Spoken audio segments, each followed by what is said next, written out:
I have to say, your boy, Deluxe Man, was very pleased with this edition of WWE Smackdown Live. April 1st, 2017. We are 3 weeks away from Summerslam 2017.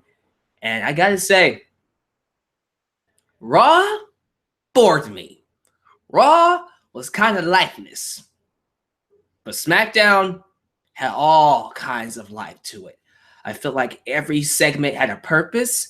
I feel like every wrestler brought their A game. The crowd was on fire. You can talk about them not selling out, whatever. Quite frankly, I'm not too worried about the amount of fans as much as I am the energy of the crowd that is there.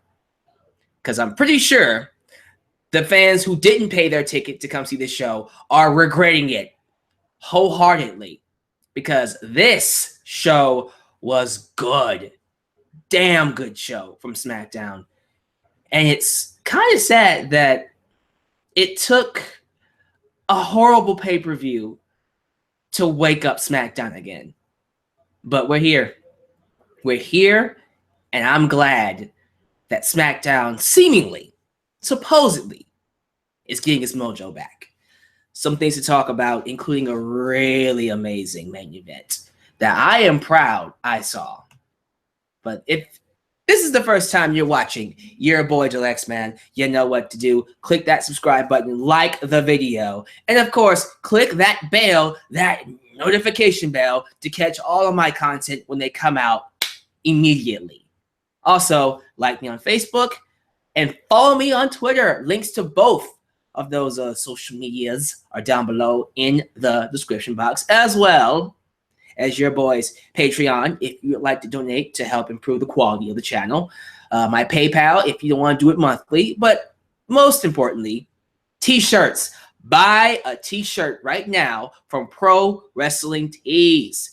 Help expand the brand and get your boy Deluxe Man's name out there. With that said, let's get right into it. Let's talk about SmackDown Live, because I really, really enjoyed this show. One thing before I get into what happened, I gotta say, the crowd, Cleveland, great energy, really good. It was easier for you to stay alive throughout the show than it was Pittsburgh last night, because Raw was boring.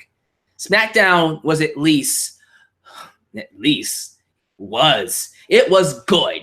It at least had something to keep you interested in what's going to happen. And I felt like the crowd did its job. So let's talk about Ryan Ward's SmackDown Live. We kick things off with the United States Championship rematch. I don't know how many matches these guys have had. This one, to me, is their best one so far. This one is the kind of match I was hoping I would get at the pay-per-views. But whatever, I'll get it on free TV. AJ Styles, the champ, taking on Kevin Owens. They had a great back and forth. I felt like, despite the commercial break, but it was 2 commercial breaks. The first one, they didn't show the screen on the side where the match was happening and then the commercial was going on. The second one, they did that. But the first one, they had a break. Despite that break in the match, I thought it was really good. I felt like it was more fast-paced. I feel like there was a lot more energy to it. I feel like there was a story to tell. Kevin Owens was very desperate. He was anxious. He was just a crazy psychopath, sociopath that he is, to get that championship back. He is empty. He has nothing else to go for without that belt. He needs that belt to keep him going. And you felt that. You saw that with the urgency in this match. To me, a lot of people didn't like the finish. I thought the finish was extremely, extremely creative. So Kevin Owens is beating up AJ Styles. He accidentally goes to hit AJ Styles and hits the referee in the eye. Okay? Referee's blind. His eye is gone.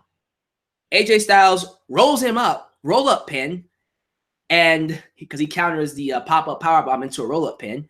The referee is blind, so he can't see. His vision is impaired. So AJ Styles has Kevin Owens pinned, but Kevin Owens' shoulder is up. He couldn't see all that well, so we didn't see the shoulder up. Counts 1, 2, 3. AJ Styles keeps the belt. Understandably so. Kevin Owens loses his mind. My shoulder was up. My shoulder was up. Referee, I can't see. I can't see. I'm blind. So it's kind of like, I feel sorry for you, KO, but you did hit the referee. So instantly, I'm thinking, oh my God, this is a creative finish. Kevin Owens has a reason to snap. Kevin Owens has a reason to go crazy. What's going to happen next? And I'm thinking to myself, wait, this is the perfect segue for him to go backstage, get in Shane McMahon's face, demand a title rematch, and Shane goes, no, Shane McMahon versus Kevin Owens at SummerSlam. But we didn't get that. We did not get that. Yes, Kevin Owens is angry. Yes, he does go backstage. He does go on a rampage, flipping tables over, destroying equipment. But Shane McMahon and Daniel Bryan get in his face and tell him, look, we understand that you were screwed, so we're going to get you another match against AJ Styles. We're giving you a rematch. One more rematch against AJ Styles at SummerSlam. Only this time, the special guest referee will be Shane McMahon. So Shane McMahon is going to be in a match, just not one-on-one. He's going to be the special guest referee, and it's going to be AJ Styles versus Kevin Owens. Now, I got to be honest with you.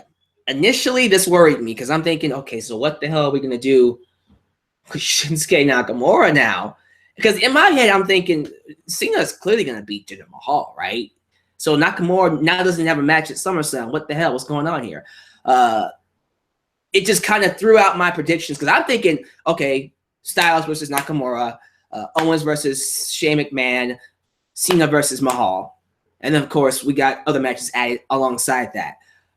No, a wrench was thrown right in there. And wow, I like the matches we got a lot better than what I predicted we were going to get. So we are doing Kevin Owens versus AJ Styles. Once again, this time with Shane McMahon as the special guest referee. There's some history between Shane and AJ that might play into the match. But clearly there's some tension between Kevin Owens and Shane. I wouldn't be shocked if we still end up doing Owens and Shane down the line, just not at SummerSlam, which is fine with me. It could be the catalyst to the match down the line. But everything done with AJ, KO, the referee bump, Shane McMahon making him the special guest referee, I thought it was great. I loved all of it. It got me very invested in their match at SummerSlam. And you know what? Maybe the Shane factor will make me care about the match a little bit more. I'm just a little concerned about doing this match again. This is going to be their 5th because they had a match on Raw. They had a match pay-per-view. They had another match at pay-per-view. They had a match tonight. And then we're going to have a match at SummerSlam. So this is their 5th match together. Their 5th encounter. No, in Madison Square Garden. So 6. Maybe, I think, 6 matches. This is going to be... Going into 6 matches, I'm a little worried. How are we going to be able to... how are we going to be able to make this interesting? Hopefully they can be able to carry it out. Hopefully they go all out. I do feel like KO and AJ have yet to go all out in WWE. I'm still waiting for that A+ match that I think they can do, but we'll see. We'll see what we get at SummerSlam. Let's move on. The Usos, my boys. Uso cut a promo on the New Day. Usos come out with a New Day-esque intro talking about some, oh, Cleveland, don't you dare be sour. Clap from them punk ass New Day punks. Feel the power. They come out with a new version of their theme song with them rapping over it. By the way, that is confirmed. The Usos did message me back. I sent a message and they responded saying that that is them rapping over their theme song. I'm all for that. I think that's awesome. But they basically brag about putting the New Day out for a week and threatened to take their titles at SummerSlam. Really good bars from both of them. I love the rhyming. I love the rapping aspect of it. I think that's cool. I think that's unique. I personally have one major nitpick. Just one. It was a good promo. I'm not hating on them. I personally am kind of just put off by them not looking at the camera. They're just kind of staring off, not looking at the audience, not looking into the camera at the New Day, telling them here, we're coming for your championship. We're coming for your titles. They're over here, New Day, we're going to beat you. New Day, we're going to take you out. New Day is like, over here and then over here. I just wish they looked more into the camera. But you know what? Maybe they can't. Maybe they were told not to look into the camera, which is dumb. If people are telling them not to look into cameras, it's dumb. We need more people looking into the cameras, talking to whoever they're talking to through the camera. Let your energy come through the camera. Cutting a promo one-on-one. That's just me. That's a nitpick that I had. But other than that, good promo. Look forward to seeing what they do with the New Day and Usos next week. Because you got to know New Day will be back, and they're coming with that energy. They're coming with vengeance. They're coming to get back at the Usos for attacking them. Next up, the Fashion Files, a.k.a. their version this week is the Fashion Peaks. So last time we saw our boys Fandango and Tyler Breeze, Fandango got kidnapped by an anonymous team. The people who destroyed their office, the people who actually, have been giving them a hard time, basically took Fandango away. And so Tyler Breeze now is doing the research. He's now on the case by himself. And he has this weird dream sequence where we see a red devil dressed Fandango with the Ascension next to him. And it's playing on the sitcom they were parodying off of, where he basically said, no wonder this series got canceled. It's ridiculous. But you see freaking Connor pouring maple syrup on a bag or something like that. It was weird. And then Breeze wakes up and he comes to the conclusion that he knows who kidnapped Fandango. To be continued. Again, if not one of the best parts of SmackDown is the Fashion Police segments. And they got me invested. I want to know who kidnapped Fandango. Who did it? Now, it's been spoiled that it's Luke Harper and Eric Rowan, which is, you know what? Hell, let's do it. I mean, if that's the match we're going to do at SummerSlam, who cares? Let's just go for it. I mean, it's more matches. It has a story to it. It's leading to something. Luke Harper and Eric Rowan versus the Fashion Police at SummerSlam. Why not? Why not? Let's just have something to fill up 4 hours of freaking SummerSlam. 4 hours. Why 4 hours? Anyways, moving on. We got, oh yes, Aiden English defeating, Sami Zayn. Sami Zayn took a pretty big loss today. An upset, if you will. Aiden English is really growing on me. I am loving the singing aspect of his gimmick. The gimmick itself is nothing special, but he's doing some great things with it. I love when he comes out and he sings the Shakespeare of Song. The na na na na. I don't know what else he says. I just gotta get his lyrics in. And then the Drama King in WW. The crowd boos him.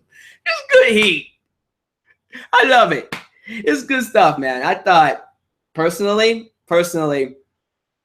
they keep this up, they might have to turn him babyface because that's some good stuff. No, he's not babyface. He's getting good heat. Keep him that way.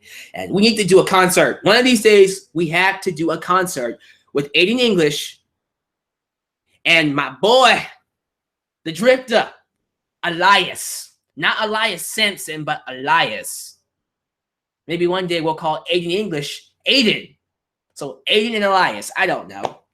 Imagine that concert. But Aiden English defeats Sami Zayn. And afterwards, Sami Zayn disappointed in his loss, as you should be, meets Mike and Maria Kanellis. They come out and they rub it in his face. They say, not only do we love each other, we also love that you lost. So that feud is now over with. I'm fine with it. You know, we're not really doing much with Sami Zayn as it is. He's not going after the championship. Why not have a mini feud to keep him busy? Personally, I believe the gold of Sami Zayn's character is in his struggle, you know, when he loses. But eventually, when he overcomes whatever struggle that stands up against him, it does make him a lot more likable because he does have to win matches. But to me, having fans want to cheer for Sami Zayn can only come from his struggles, from him losing, from him fighting an uphill battle. That's just what Sami Zayn is. He's the guy that can take a beating, but keep coming and make fans root for him to win. With that said, I don't know how much of an uphill battle I can consider Mike and Maria Kanellis. It's kind of like, all right, just some mini feud for him to kind of get through until we have a legit opponent for him. But what ifs? All right, here we go. Next up, we got Naomi, Women's Champion Naomi, and Becky Lynch defeating Natalya and Mrs. Money in the Bank, Carmella. Nothing else to say about it. I loved Naomi doing a slide. It was like one of those rock star slides and then a slap to Carmella. That was nice. And then she beats Carmella with her submission move. And that's it. That's it. Nothing else to say about that. So Naomi will fight Carmella next week. It's looking like, and this is how I'm perceiving the storyline, wherever the outcome is at SummerSlam, whether it's Naomi or Natalya winning the championship, I do expect James Ellsworth to make a return and basically end up costing whoever the champion is and helping Carmella win. That's how it's going to happen. I think Carmella will become Women's Champion at SummerSlam. So keep an eye out for that. One of my favorite matches of the night, not the favorite, not the best match of the night, not the favorite, but one of my favorite. Rusev took on Chad Gable. Oh my God, what a great match this was. Great back and forth. Both men looked great. Chad Gable looked like a freaking beast, slamming and suplexing a guy bigger than him. Man, he looks like a freaking monster. I loved his performance in this match. Rusev beats him. You know, it was one of those sympathy losses. It didn't hurt Chad Gable. Matter of fact, it made him look great. You can look good in defeat. And I feel like this is the kind of match where Chad Gable looked great in defeat. And then afterwards, after Rusev beat him, he gets on the microphone and cuts a promo saying how he's been begging for competition for the last few months. I kind of feel like that feud with Cena was just whatever. And now we're back on track with Rusev. I feel like now we're back on track to what Rusev is, because Road Dogg was writing for Rusev, and when Road Dogg was writing for Rusev, he can only think of anti-American, I hate America, rah, rah, rah, rah, rah. And now Ryan Ward is back for Rusev. He's writing for Rusev. Rusev feels a lot more like a human. He's looking for a challenge. He feels like there's nobody here who wants to fight Rusev because he is the best. And so he basically makes the claim that he will not have a match at SummerSlam because everybody's scared of him. And that's when I hear voices in my head. Mr. Randy Orton comes out to confront him. And there we go. We have Randy Orton versus Rusev at SummerSlam. Randy Orton hits him with an RKO, and then he walks away. Let me just say this. I am all for this match. If, and only if, it's leading to Rusev being put over. I do not want to see Randy Orton beat Rusev at SummerSlam. I want to see Rusev beat Randy Orton and get some momentum behind him. Please. I do not want to see Randy Orton beat Rusev. What is that going to do? What is that going to do? I mean, it's a fresh match. They probably did have matches in the past, but it's a fresh feud. I've never seen a feud between the two. So maybe, just maybe, we can get some good stuff out of these two. I look forward to seeing what they do with Rusev and Randy Orton. Hopefully they can have a good match as possible. Hopefully they do have a good match. And hopefully Rusev goes over. Otherwise, what's the freaking point? What's the point of doing this feud if Randy Orton is just going to beat Rusev? I trust that because Ryan Ward is back to writing for SmackDown, that the right decision will be made. Just like the right decision was made here in the main event. You're all here to get my opinions on the main event of SmackDown. You're here to hear me talk about Shinsuke Nakamura versus John Cena. This match has been hyped. This match has gotten a lot of attention. People were complaining about it being on free TV because then it's like, what can you do to follow it? Which I agree with. I understand that. To me, I'm getting the match. We're getting the match. It's here. Why complain about it? Seriously, let me just ask you this. Let's say tomorrow WWE announces that AJ Styles, for some particular reason, is going to Raw. And for some random reason, Brock Lesnar wants to fight him at Raw. And so we do AJ Styles versus Brock Lesnar this upcoming Monday. Yeah, that's a WrestleMania match. No, should it be on free TV? No. But at the same time, will I complain about it? If I got AJ Styles versus Brock Lesnar, whether it's on Raw or SmackDown, I'm not going to complain about it. It's a match. It's one of the best matches you can do. So, no, I'm not upset I got Shinsuke Nakamura versus John Cena here on SmackDown. I got to say this, though. I do believe, oh my God. I do believe, in terms of what we got tonight, we might get another match down the road. There is something about how the match ended and the fact that I felt like they didn't give us their full arsenal, kind of left it like one of those, hey, maybe just maybe there's more to this down the line. So, yeah, what we got in the main event might not be the only time we see Nakamura and Cena. But let's talk about what we got. Amazing. An amazing match between John Cena and Nakamura. They have, as expected, really good chemistry. John Cena, to me, ever since he did the U.S. Open Challenge in 2015, has had some of the best matches of his entire career. His entire career. There hasn't been a single year, a single span of time where Cena has had better matches.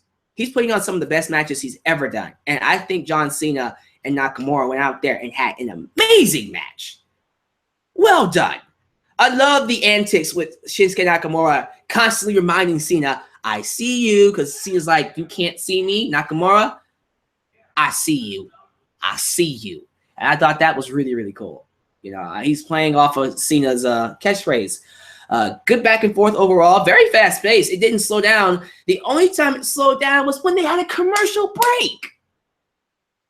You gave this match the one match that I wanted to go on during a commercial break. Look, if you have to have a commercial break, at least show it on the side of the screen like you did the AJ Styles and Kevin Owens match.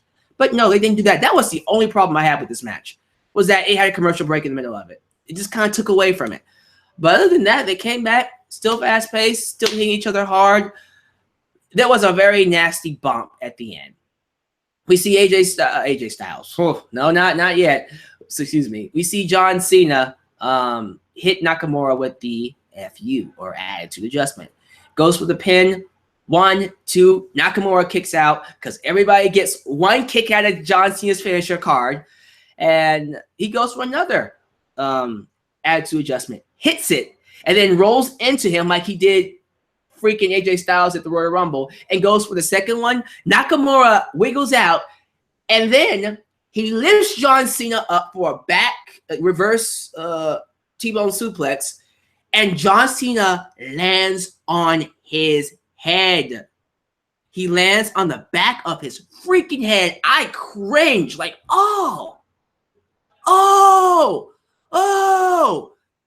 It looked like it hurt him. It looked like it broke something. I wouldn't be shocked if John Cena was injured. But the cool thing about this, now, Nakamura would then go on to hit the Kinshasa. I say it right. Kinshasa. He hit it and wins the match. Shocker. Nakamura wins and defeats John Cena.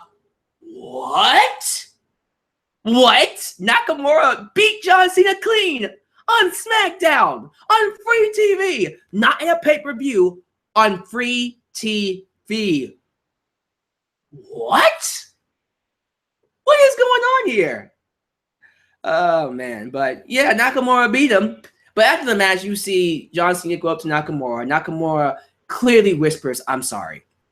But John Cena says, "Don't be sorry." They shake hands. John Cena is a class act. He wasn't pissed at him. He actually thought it helped the match probably. That's why he didn't get angry. He's a tough guy. He raises Nakamura's hand, puts him over. I wouldn't say pass the torch, but it made him look great. Nakamura beats John Cena, and then Nakamura will go on to fight Jinder Mahal for the WWE Championship at SummerSlam. That's a really cool match. I love that we have a Japanese native versus, well, he's really a Canadian native, but in this storyline aspect, he's an India native. India versus Japan competed for the WWE Championship in America. I think that's cool because you know what? I am so sick of America versus India. We can't do that no more now. That's done. We're not getting the typical, "Oh, I'm an American and I'm taking down the guy who hates America." Not this time. Now it's just Japan, Nakamura versus India, Jinder Mahal. I think that's awesome. I love that. I love the foreigner versus foreigner competing for the championship. And I think this is going to be a great match. I think the way it's set up, it should be a really, really good match. However, if you think that we're not going to have an American win that championship, don't. This is clearly setting up for a cash-in. It is ripe for a cash-in. So don't be surprised that when Shinsuke Nakamura, and I guarantee you that's what's going to happen, when Shinsuke Nakamura beats Jinder Mahal, don't be shocked if Baron Corbin comes out and cashes in. Don't be shocked. Because quite frankly, they have history. There's a reason to do it. Nakamura has beaten Baron Corbin. He has his number. So why not have Baron Corbin get one over him, and then we do Corbin versus Nakamura at the next pay-per-view, where Nakamura could possibly get the championship back. And I think that is the story to go for. I think that would be probably the best thing to do. Why not? But the fact that we're going to have Nakamura win the championship, possibly be the top guy on SmackDown. Yes. Yes. Yes. Yes. Now, let's talk about something. WWE, if I am correct, has never had a Japanese wrestler win the WWE Championship. Never. They've never had it, right? Right? I'll wait. Someone tell me in the live chat. Someone's saying it now. Ultra Shadow said no. There has never been. Wait. Yokozuna's not Japanese. I thought he was Islander. I thought he was Samoan. Am I right? Is it I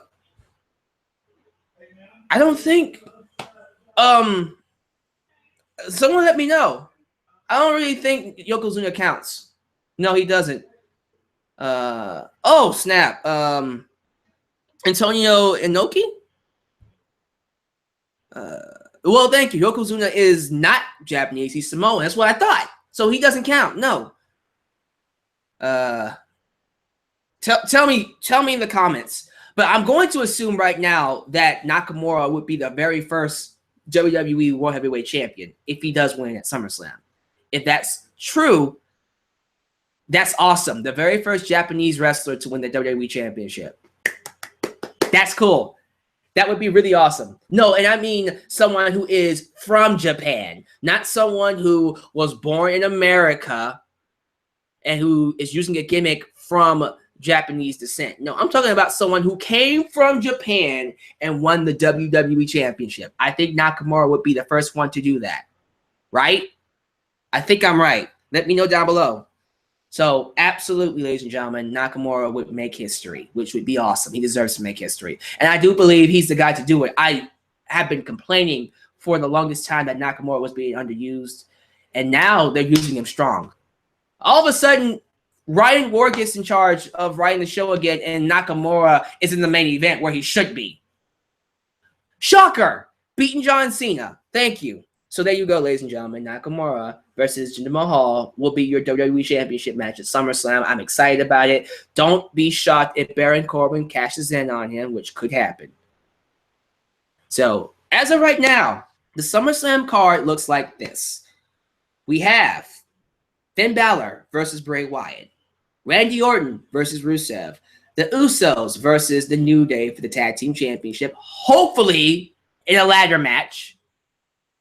Please, Kevin Owens versus AJ Styles for the United States Championship with, check this out, with Shane McMahon as the special guest referee. Jason Jordan versus The Miz for the IC Championship, a triple threat match between the Hardys. I believe it's going to be the Club and then the Revival, and maybe, just maybe, we'll see the debut of the Broken Hardys. Ah, wonderful! We got the Tag Team Championships, Cesaro, Sheamus, and Cesaro taking on Dean Ambrose and Seth Rollins. I'm cool with that. We got the WWE Championship match, Shinsuke Nakamura versus Jinder Mahal. No John Cena yet. Might be involved somehow, some way. We might see the Fashion Police take on the returning Wyatt family, or Luke Harper and Eric Rowan. We might see some other women's matches. We're going to get Naomi versus Natalya. And like I said, expect Carmella to cash in. And then the Fatal 4-Way main event. Brock Lesnar versus Roman Reigns versus Braun Strowman versus Samoa Joe. So, based off of what I said,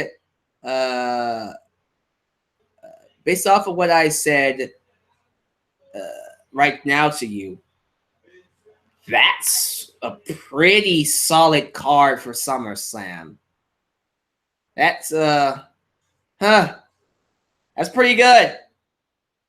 That's pretty good. Now, I said, WWE, you guys step up your game for SummerSlam. Looks like they're doing it. I like what I see so far. The card looks pretty solid. Now, again, things could change. We got 3 weeks left. So they could change their mind about anything in the next 2 weeks. But as of right now, pretty solid card for SummerSlam. Let's see what they do with it. They got 2 weeks to build.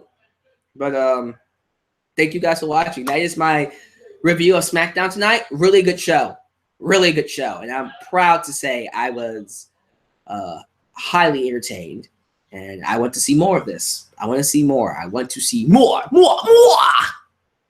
Thank you guys for watching. Once again, subscribe, like the video, and click that bell to catch all my content. Like me on Facebook, follow me on Twitter, donate to my PayPal or my Patreon. The link to both of them is down below, as well as buy the t-shirt if you want to improve the quality of the channel and get the brand out there. Get people to subscribe to your boy Alyx's channel.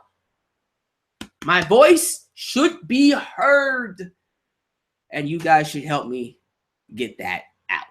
Love you guys. Give me your grades for the show. What grade would you give this show? Comments, live chat, talk to me. What you got? But thank you guys for watching. I love you. You guys take it easy. Your boy, Alyx signing off in Alyx's world. Peace out.